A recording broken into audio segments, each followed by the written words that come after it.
ከሷ የለቀቀው ጅኒ እኔን አጠቃኝ። መርየም። ይህ የቀልብ ዶክተር ድምጽ ነው። አልሐምዱሊላህ። ታካሚዎቻችን የሚድኑ በእኛ ኃይል እንዳይመስሎት በአላህ ኃይል ብቻና ብቻ ነው። ከቀልብ ዶክተር ዓላማ ውስጥ የአላህን ተአምር ማንገስ ዋነኛው ነው። በየጊዜው በቀልብ ዶክተር ታክመው መዳናቸውን ማመን እስከሚያቀታቸው ሲቃይ የተናነቃቸው ሲገልጹ የአላህ ተአምር ምን ያህል የገዘፈና ግልጽ እንደሆነ ያሳየናል። ከህመም ወደ ጤነኝነት፣ ከጭንቀት ወደ ደስታ፣ ከጨለማ ወደ ብርሃን፣ ካላሰቡበት ወደ ስኬት የደረሱት በአላህ ተአምር ቢሆን እንጂ። ልብ ለአላህ እጅ የሰጠና የተናነሰ ሲሆን ግልጽ ይሆናል። አላህም እንዲህ ይለናል፣ አላህን ትገነዘቡና በእርሱም ታምኑ ዘንድ በችሎታው ላይ ያስረጅ የሆኑ ግልጽ ተአምራቶችን ያሳያቸዋል። አልበቀራ። ኑ ባላህ ቃል ያላህን ተአምር እናግስ። ሕክምና ማግኘት ሲፈልጉ ይሄንን ሊንክ ይጫኑ።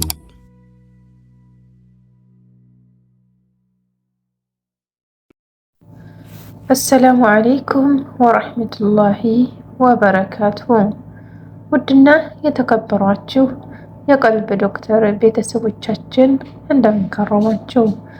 በያላችሁበት የአላህ እዝነት፣ ረህመት፣ ጥበቃው አይላችሁ እያልኩኝ ይህ ዘወትር ቅዳሜና እሁድ ወደ እናንተ ይዘንላችሁ የምንቀርበው በቀልብ ዶክተር ኡስታዝ ሰበብ ታክመው የዳኑ የእህት የወንድሞቻችንን እውነተኛ አሳዛኝ ልብ አንጠልጣይ ታሪካቸውን ነውና ለዛሬም እጅግ የሚያሳዝን ከሷ የለቀቀው ጅኒ እኔን አጠቃኝ መርየም ክፍል 6። እኔ ደግሞ በዚያ ጊዜ ፋቲሃና አያተል ኩርሲ ይገራልኛል፣ እነኛን እቀራለሁ።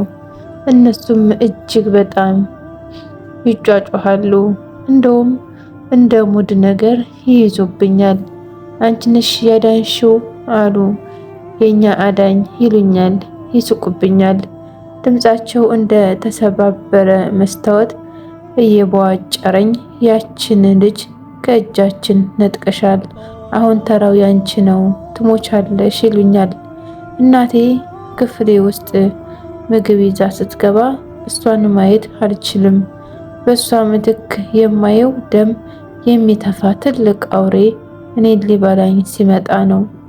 ውጪ ውጭልኝ ብዬ እጮሃለሁ፣ እቃዣለሁ፣ ሰው እማታለሁ። ቤተሰቦቼ አብዳለች ብለው ደመደሙ።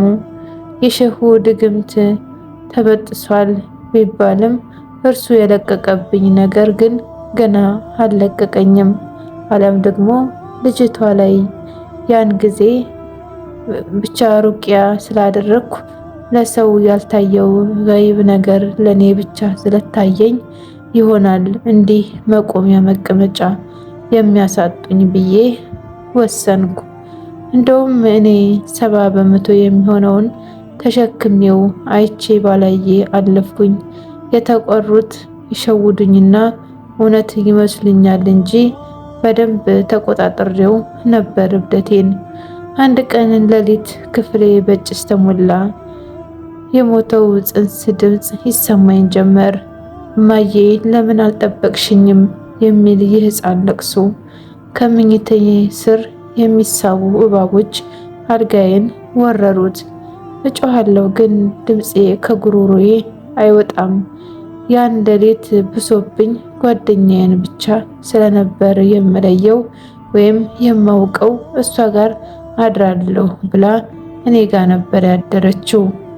ለመጮህ ስጣጣር ሰምታ ፋጢማ መጣች። ድንጋጤዋ ከፊቷ ላይ ይነበባል። መርየም ምንድነው የምታየው ብላ አቅፋ ያዘችኝ። ፋጢማ በየቦታው ናቸው አልኳት እየተንቀጠቀጥኩ። ግድግዳው ላይ ጣራው ላይ እየሳቁብኝ ነው። ያሸክ በድግምት የከፈተው በር አልተዘጋም። ያኔ ልጅትን ሳስለቅቅ ጅኖች በእኔ ላይ ተቆጥተዋል፣ እኔን ሊወስዱኝ መጥተዋል አልኳት። ፋጢማ የያዘችውን የዘምዘም ውሃ በክፍሉ ውስጥ ረጨች። ነገር ግን አውሬዎቹ ይበልጥ ተቆጡ። አንዱ ትልቅ ጥቁር ጥላ ከፋጢማ በስተጀርባ ቆሞ አንገቷን ሊያንቃት ሲሞክር አየሁት። ፋጢማ ራቂ ይገድልሻል ብዬ ጮህኩ። ፋጢማ የኔ ጩኸት አስደንግጧት ደህና የነበረች ልጅ ምኑንም ሳይታያት በፍርሃት ጮኸች። የእሷ መጮህ ደግሞ አሳቀኝ። እሷም ስቃ ኧረ በአላህ ትጫወችብኝ አለችኝ። ብቻ ያለይት እንዲሁ በስቃይ በሰቆቃ ነጋ። በነጋታው ፋጢማ ዛሬ ስራ ልሄድ ማታም አልተኛሁም፣ አንድ ላይ እንውላለን ዱዓ አረግልሻለሁ ብላኝ ከመቀመጣችን በዚህ መሃል አንድ ያልተጠበቀ እንግዳ ቤታችን መጣ። ያቺ በመርካቶ ልጇን ያዳንኳት ደንበኛዬ ሴት ነበረች። ልጇ አጠገቧ ቆማለች። ልጅቷ አሁን ሙሉ በሙሉ ድናለች። አይኖቿ ብሩህ ናቸው። ማሻአላ በህይወቴ እንደሷ የሚያምር ልጅ አይቼ አላውቅም። እናቷ ወደ ክፍሌ ገብታ ስታየኝ እንባዋ መውረድ ጀመረ። ልጄን ያዳንሽ ቀን ያንቺ ስቃይ እንደሚጀምር አላውቅም ነበር አለችኝ በዝግታ። ያኔ ያዳንሽው ልጄን ብቻ ሳይሆን አንድ ትልቅ የጥፋት መንፈስ ነው የተጋፈጥሽው። አሁን ግን ይህንን ብቻሽን አትወጪውም ኢንሻአላህ አለች። እኔ ግራ ተጋብቼ አርሂቡ ቤቱን ማን አሳየሽ አልኳት። ትላንት እኮ መጥቼ ነበር ፋጢማ አሳይታኝ አላስታወስሽኝም አይደል አለችኝ። እርግጠኛ ነኝ ያኔ ሳያት አንዱን አውሬ ተመሳስላብኝ ይሆናል። እንዲህ እየተጨዋወትን ከቦርሳዋ ውስጥ አንድ አሮጌ በጨርቅ የተጠቀለለ ኪታብ አወጣች። ይህ የአባቴ ነው አለችኝ። እሳቸው በገጠር የሚታወቁ ሼክ ነበሩ። አንቺ ያረግሽው ሩቅያ ትክክል ነበር፣ ግን መከላከያ አልነበረሽም።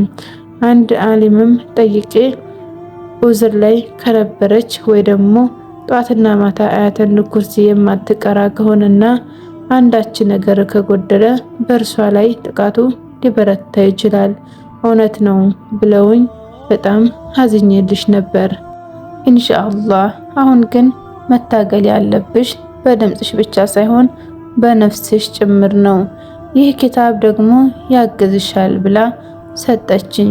የቆየ በቆዳ የተሰፋ ኪታብ ነው።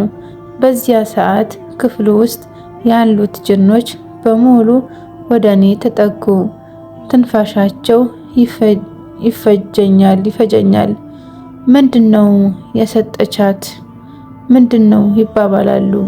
በክፍሉ ውስጥ ያሉት አውሬዎች ጅኖች ከበውኛል። አንዱ ረዥም ጥፍር ያለው ጥላ ወደ ጉሮሬ ተጠግቶ ትንፋሹን ሲለቅብኝ የሞት ጥላ ያጣለብኝ መሰለኝ። ፋጢማና ሴቲቱ በፍርሃት ተገትረዋል።